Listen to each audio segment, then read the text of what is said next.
And the way I tell people is, unless it means something to you, right, and it's for sentimental purposes, you should have a price point in your head of what you think the book is going to be worth. So do your research. You go on eBay Sold and you look. You think the book is a 9.8? Look up on eBay Sold, which is one of the best free tools out there. See what 9.8s is selling for, because you don't want to put take a book, right, and just the prime example, right? Take a book like this, right, and you put, let's say, $15 into the pressing. You put another $30 into CGC, with returned at $24 now, plus whatever the return shipping is, plus shipping to CGC. So you're probably $35 into that book, right? You paid $15, so now you're $50 into the book, and the book is a 6.0 and it's only worth $40. Why would you do that? Right. And that's what I try and explain to people all the time.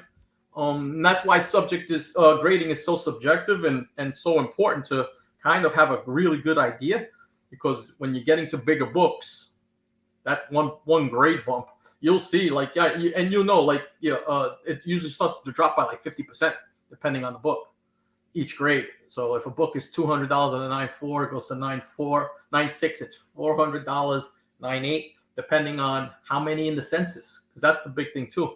Look on the CGC census. A lot of people, I try and explain that to people.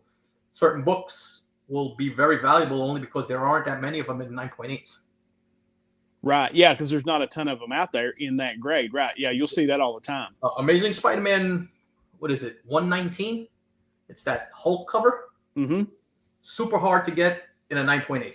It's one of those white whales. So in the census, the 9.8 is like, let's say $1,500, and a 9.6 is like $300. Right. The disparity is really big because there's very few 9.8s. Yeah, because it's all about rarity, right? That's what drives the market in a lot of cases. It's rarity is what drives everything. Yep.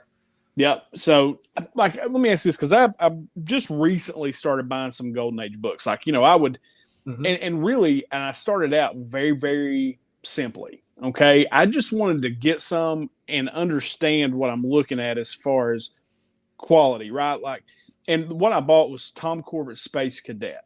And the reason I bought those books is because I love the covers. They're the painted covers. Right.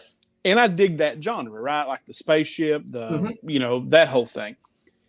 Is there any reason to get a book cleaned and pressed that you're not going to get graded? It's just like, if I wanted to get it just for presentation purposes, is there any reason to do that?